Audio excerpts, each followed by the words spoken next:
If you can play a song one hand at a time just fine, but when you try to play both hands together, things just kind of fall apart, it's not because you're bad at coordination. It's also not because you don't have talent or you're too old. It's because no one ever taught you how to give your brain a chance to figure out the rules of the game. In other words, what happens when? The order of operations. So you jump in and try to do everything at the same time, and this creates a sort of information traffic jam, both inside your brain and in the messages that are being sent to your hands. Because I'm your best piano playing friend, in this video, I'm going to show you a simple, low pressure exercise to build your hands together skills from the inside out. And yes, this will absolutely rewire your ability to play hands together, all those songs and pieces that you want to play. So let's get started.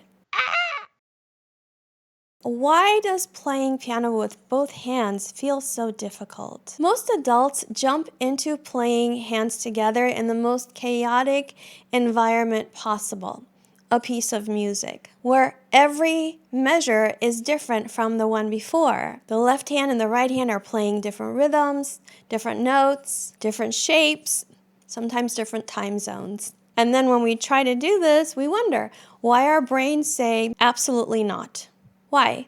Because this isn't the best way for your brain to learn. Our brains learn best when there is structure and repetition and a process, which includes predictability. So in this exercise, you're going to get exactly that, a safe space where patterns are clear, those patterns repeat, and your brain and hands get to work on just one thing, coordination. All right, let's take your brain to the gym.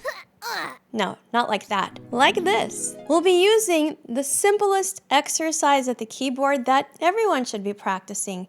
A simple C major scale, 1 octave up, 1 octave down. But hold on, it's probably not what you're thinking or what you're used to. So why the C major scale? Well, it's very easy to see on the piano. It's all the white keys. Boom, you don't have to remember anything, right? Just the white keys. And we're going to follow the standard fingering for a C major scale. So you really only have to remember this little bit of information.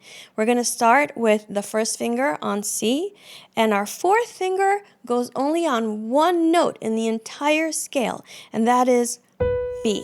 All right? So that's all you have to remember. We start on C with the first finger. Fourth finger goes only on B. And then we're going to come back down. All right, so if you need to take a moment to practice this, great. The left hand has also 2 bits of information. We're going to start on C with the 5th finger, right, with this guy over here. And the 4th finger goes only on one note, the D. Okay, so it looks like this.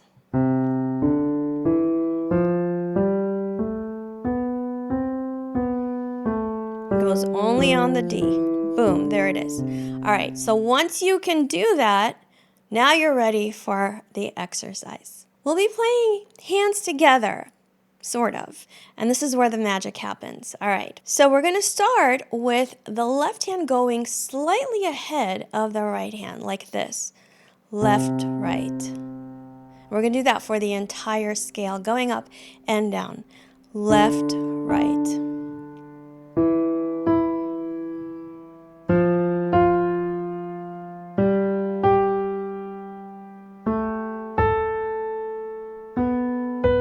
Now, if that's too fast for you, you do it like this.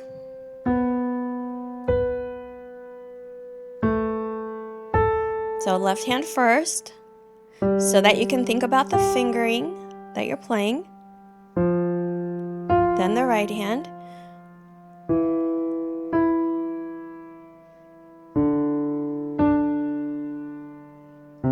There you go. Very simple. What we're doing here is not about mastery, and it's definitely not about speed. We're working on clarity of thinking, of planning ahead, and clarity of movement. We're saying left hand, you go first, right hand, you go second. So it's all laid out. You don't have to ever guess what's coming up next. We're not done yet. Once you can play that, you're going to play the same exact scale using the same exact fingering, but this time we're starting on the second note of the scale, the D. So, fourth finger starts that D right there, and second finger on this D here. Looks like this. You still have to keep the same fingers on the same notes that you did before. It's challenging, right?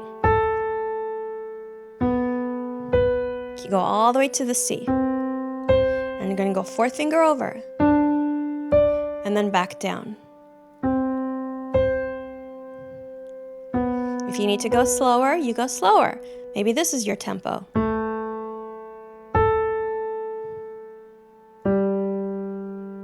So you're thinking clearly about everything that you're doing. There's nothing haphazard here.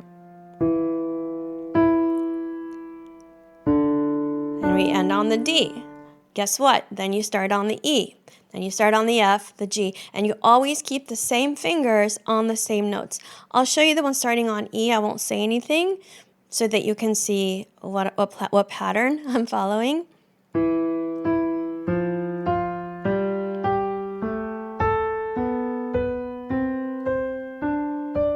Make sure you go back down.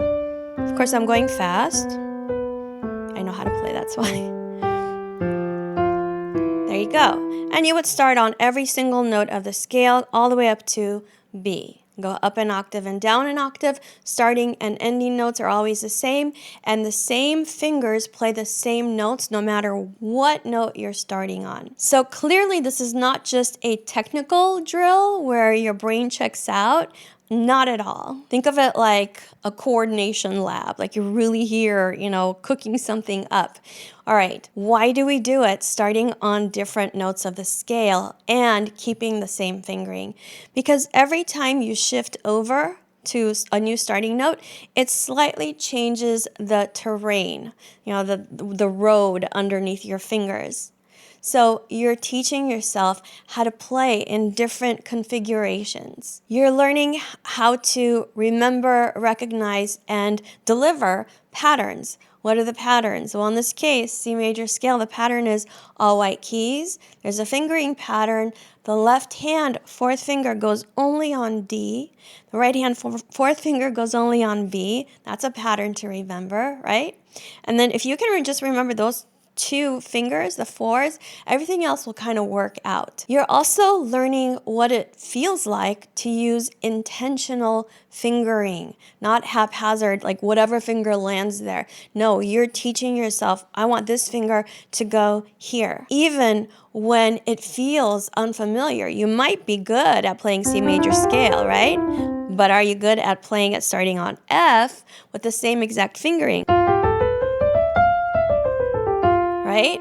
Same scale, but it feels so different to start it on F. And most importantly, you're learning how to plan and predict motion across both hands without the stress of rhythm or harmony or jumping across multiple notes. You're literally teaching your inner pianist, this is how it feels. This is how the hands take turns. This is called patterned motor learning. And it kind of gives your brain a chance to actually watch itself work, if that makes sense. So we're not really multitasking here, right? Instead, we are sequencing one thing after another. And this is one of the fastest way to teach yourself how your hands can collaborate with one another instead of crashing and burning.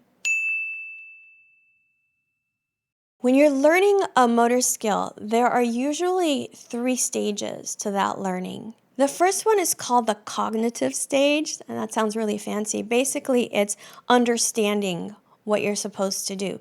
Just like I'm sure by now you understand, you're supposed to play in this exercise the C major scale with the left, right, left, right, left, right pattern. That's up here, right? Okay. The second stage of learning a motor skill, meaning like a movement, is called the associative stage. And that's basically where you practice and refine the movements. We spend a lot of time in this stage in piano. And the third is called the autonomous stage, where these motions, these skills, become automatic. This is what you're looking at when you see an advanced pianist just burning up those keys, and you wonder, like, how can they actually think that fast? We can't. We have made this process automatic. So if you see that other people have reached that third stage, then know that it is possible for you too. But you have to go through the first two stages. Now, if you really want to take this to the next level, you would practice the same exercise in different keys. For example, let's say you practice it in the key of G major. So now we're not only going to have white keys, we're also going to have one black key, and we're going to leave out one of the white keys, which is F. And when you change to a different scale, you're now going to have your fourth finger be on a different note. For example, in the right hand, the fourth finger will only be on F sharp. And in the left hand, the fourth finger will only be on A. So if I were going to do this in the key of G major, it would look like this, still left, right, left, right. I'm going fast because y'all get bored very quickly. I want to keep you around. Okay, so that's in the key of G major. If you're not sure what the fingering is for each scale, I got you. I have a free download you can get at the link below. I made it originally for another exercise that I have here. I'll link it here so you can watch it. So, but it also applies to this exercise. Go ahead and find that link below. So you might be wondering, okay, cool, but when does this left or right thing actually turn into both hands playing at the same time? Here's the beauty and the magic of it. Eventually it happens organically. You'll notice it that as you keep practicing this exercise, even in one scale, your fingers feel more sure of where they're going. Like you don't have to think as much.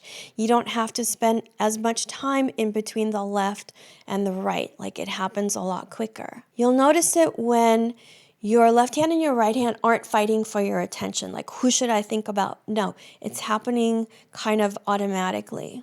And the most important thing is you'll notice that you're anticipating what's coming up next.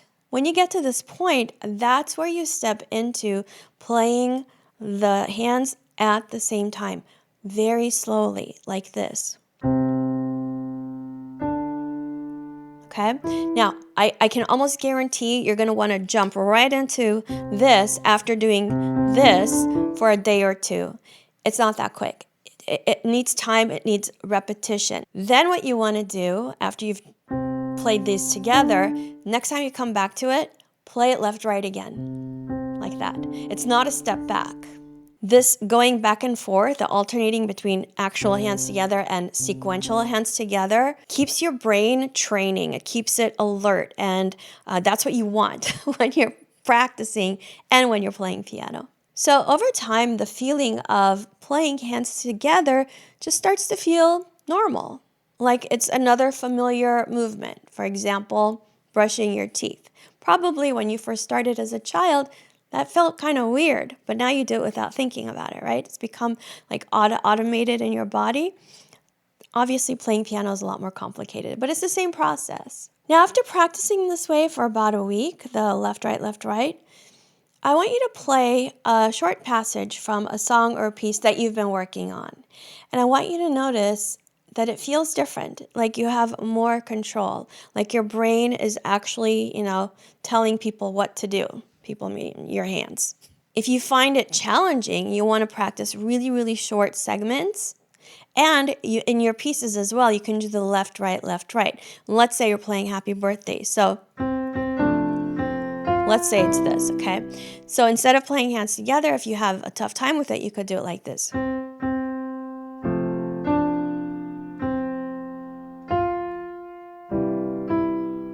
Just that short one. And stopping yourself right before you're supposed to play hands together is really good. It's forcing you to pay attention to where you are in the sequence of events, right? So you practice like that a few times, and you'll notice that you're having a lot more control over your hands. Did this exercise give you a new way to think about approaching playing hands together? Let me know below. And if you want to learn the simple things you can do to make your playing sound amazing, then you definitely want to watch this video over here. Keep practicing, have fun, and I will see you soon. Bye!